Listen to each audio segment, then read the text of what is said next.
YSR Congress party నాయకుడైనటువంటి Jaganmohan రెడ్డిని, ఆయన అనుచర గణాన్ని దేవుడు క్షమించడు.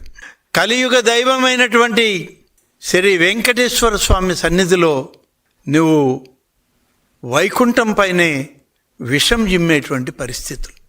జరగనివి జరిగినట్లుగా నీ మీడియాలో, నీ బులుగు మీడియాలో వివిధ రకాలుగా ప్రచారం చేస్తే ప్రజలు నమ్ముతారనేటువంటి ఒక తప్పుడు ఆలోచనని, మార్గాన్ని ఎంచుకున్నారు మీరు. ఇది కొనసాగదు అని చెప్పి చెప్పాల్సినటువంటి అవసరం ఉంది. అందుకని ఈరోజు అనేక దఫాలు గతంలో కూడా చెప్పాము, ఎక్కడికక్కడ చెప్తూనే వస్తున్నాం. కానీ ఇవాళ వైఎస్ఆర్ పార్టీ నాయకులకి ఇవి ఎన్ని చెప్పినా వాళ్ళ తలకి ఎక్కడం లేదు. తప్పక ఇవాళ మళ్ళీ కేంద్ర పార్టీ కార్యాలయం నుంచే మీకు జవాబు చెప్పాలి అని చెప్పి చేసేటువంటి ప్రయత్నం ఇవాళ మొదలుపెట్టాను. దాదాపుగా 4.5 దశాబ్దాల రాజకీయ జీవితం ఉన్నది. అనేక మంది ముఖ్యమంత్రులతో పనిచేసినటువంటి వ్యవస్థలో ఉన్నటువంటి వ్యక్తిని నేను. కానీ దుర్మార్గం ఈరోజు ఇటువంటి ప్రతిపక్షంకి సాక్షాత్తు వైకుంఠవాసి మీద జరిగే దుష్ప్రచారం మీద జవాబు చెప్పుకోవాల్సి రావడం అనేదే నాకు బాధగా ఉంది. ఎప్పుడు చూడలేదు ఎలాంటి ప్రతిపక్షాన్ని. మేము అధికార పక్షంలో ఉన్నాం, ప్రతిపక్షాల్లో ఉన్నాం.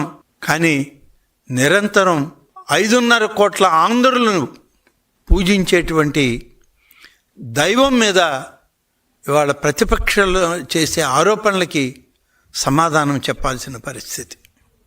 రాజకీయ ప్రయోజనాల కోసం, నీ స్వార్థ రాజకీయం కోసం, కేవలం నీ రాజకీయ పార్టీ మనుగడని కాపాడుకోవడం కోసం ఇవాళ దేవుడిని సైతం నువ్వు వదిలిపెట్టకుండా ఒక సైకోలాగా ఇవాళ ఆనందం పొందడానికి దేవుణ్ణి కూడా దూషించే పరిస్థితి వచ్చింది మీకు. ఇవాళ రాజకీయంగా నువ్వు మాట్లాడు, ఎన్ని రకాలుగా మాట్లాడతాం, చెప్తాం. ప్రతిపక్ష హోదా లేదు కాబట్టి నేను శాసనసభకు రానని చెప్పి ముఖం చాటేసి వెళ్ళిపోయినటువంటి వ్యక్తివి నువ్వు. పాపం నువ్వే కాదు, నీతోటి గెలిచిన 11 మందే, వాళ్ళకు కూడా శాసనసభ మొహం చూసేటువంటి అవకాశమే ఇవ్వలేదు నువ్వు.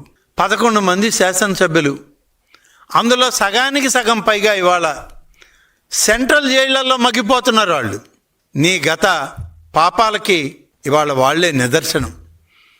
ఆ జైలు గోడల మధ్య నలిగిపోతున్నటువంటి వాళ్ళని చూస్తే